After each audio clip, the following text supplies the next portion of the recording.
pemeriksaan bukti itu dalam tahap penyidikan. Ya, ngetes barang bukti itu di tahap penyidikan dengan disita barangnya, bukan di penyelidikan dengan model peminjaman. Kubu Rai Suryo mendatangi Polda Metro Jaya, Kebayoran Baru, Jakarta Selatan, Senin, 21 Juli 2025. Pakar telematika Rai Suryo dan Wakil Ketua Tim Pembela Ulama dan Aktivis, TPUA, Rizal Fadillah.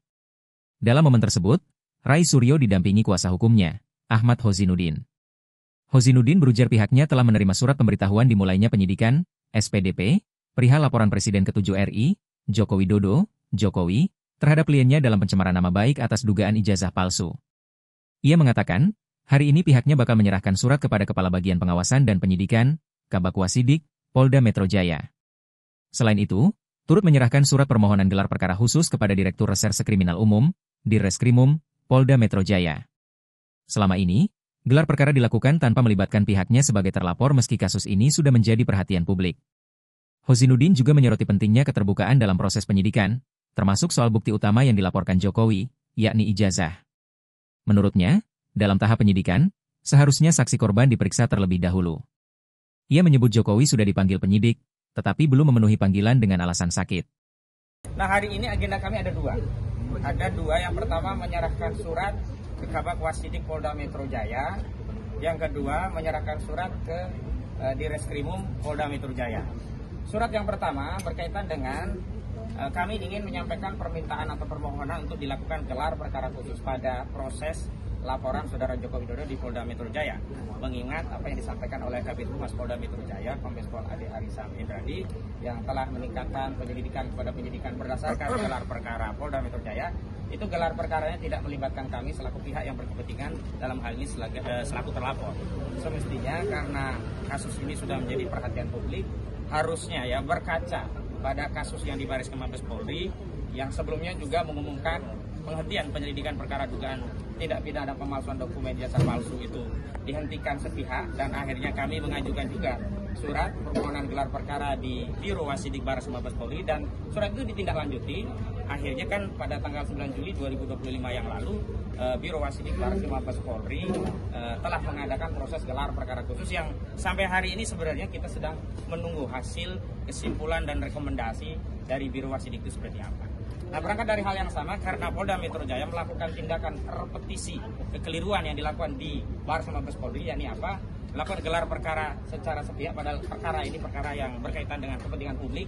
Juga perkara ini ada pihak-pihak yang menjadi terlapor, yakni klien kami, dan klien kami tidak dilibatkan dalam proses gelar perkara khusus di Polda gelar perkara ya di Polda Metro Jaya. Namun Polda Metro Jaya secara sepihak kemudian meningkatkan status penyelidikan menjadi penyidikan, bahkan pasal-pasalnya luar biasa. Bukan hanya 310 KUHP tentang pencemaran, bukan hanya 311 tentang fitnah, bukan hanya 27A menyerang kehormatan melalui IT, tetapi juga ada pasal 160 tentang penghasutan, ada juga pasal 28 ayat 2 dan 28 ayat 3 ya, pemberitahuan bohong, juga ada penyebaran sara. Nah, juga yang paling penting ada pasal 35 dan 32 Undang-Undang ITE yang ancaman pidananya 12 tahun dan 12 tahun dan 8 tahun penjara. Jadi ini adalah suatu tindakan yang normal karena kami juga mengambil dasar hukum yang sama sebagaimana kami sebelumnya pernah mengajukan permohonan gelar perkara khusus berdasarkan ketentuan pasal 31 dan 33 Perkapolri nomor 6 tahun 2019. Hari ini pun kami akan menyerahkan surat permohonan gelar perkara khusus kepada Kabak Wasidik Polda Metro Jaya dengan dasar sama pasal 31 junto pasal 33 Perkapolri nomor 6 tahun 2019.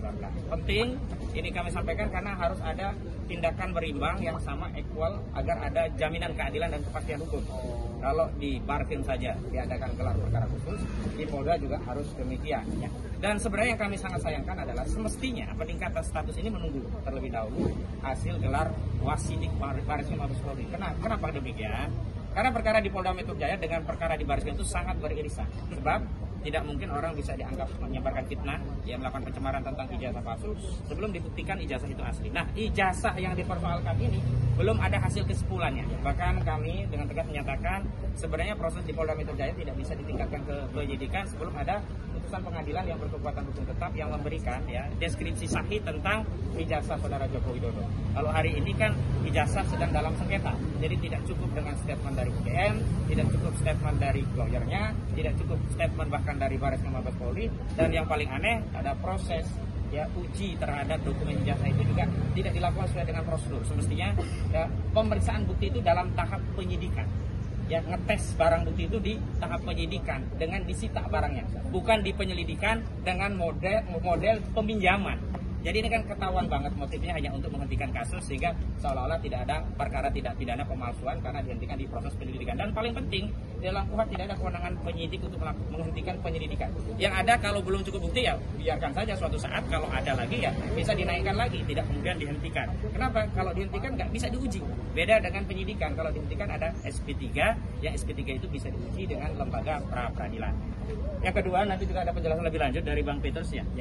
Yang kedua adalah kami menyerahkan surat permintaan ya kepada Reskrim Polda Metro Jaya pada dua hal. Yang pertama, pemeriksaan terhadap Saudara Joko Widodo selaku pelapor dalam dugaan tindak pidana pencemaran dan fitnah. Yang kedua sekaligus permintaan agar ijazah yang katanya asli ya, kita nggak tahu hasilnya.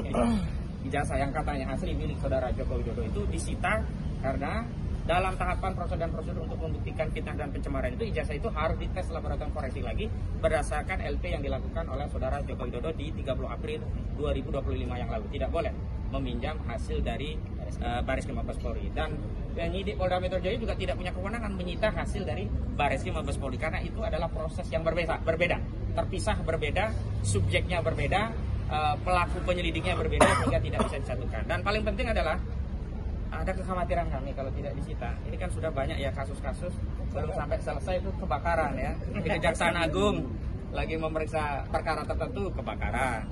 Di Pasar Pramuka ada modus operandi pemalsuan di sana juga kebakaran. Nah khawatir juga ini ya, belum sampai ke persidangan tiba-tiba rumah dari pelapor di Solo kebakaran dan dokumen itu kan hilang. Kan berbahaya itu. Maka sebaiknya harus disita terlebih dahulu oleh penyidik di Polda Metro Jaya. Nah, yang paling penting karena urutannya adalah dalam penyidikan saksi korban terlebih dahulu yang harus diperiksa, jadi harus ya Saudara Joko Widodo yang terlebih dahulu diperiksa. Jangan sampai nanti tiba-tiba mereksain manggil-manggilin klien kami sementara Saudara Joko Widodo belum diperiksa. Dan yang paling penting ternyata sudah ada panggilan terhadap Saudara Joko Widodo, dan saya ketahui pagi tadi dalam sebuah dialog TV nasional di Apa Kabar Indonesia Pagi, tidak saya sebutkan nama medianya kalau nggak salah TV One begitu ya. Sudah saya sebutkan ya. Itu sebutkan sebenarnya sudah ada panggilan kepada Saudara Joko Widodo untuk hadir. Waktunya kapan saya tidak tahu, tetapi Saudara Joko Widodo mengaku sakit dan minta untuk di-reschedule. Tapi anehnya untuk panggilan polisi dia mengaku sakit tidak bisa hadir ke Polda Metro Jaya, tapi dia hadir dalam agenda politik di Kongres Partai Solidaritas Indonesia. Nah, sebenarnya selama ini yang bermain politik itu siapa? Kan kita ya dianggap ada agenda besar, perasaan politik Saudara Joko Widodo, ada pihak-pihak yang mencoba untuk mendowngrade dirinya, ya menjatuhkan reputasi politiknya. Nah, tindakan Saudara Joko Widodo yang tidak memenuhi panggilan pada saat sama dengan alasan sakit justru hadir di acara Kongres PSI itu justru yang mendowngrade reputasi Saudara Joko Widodo. Download Tribun X sekarang, menghadirkan lokal menjadi Indonesia.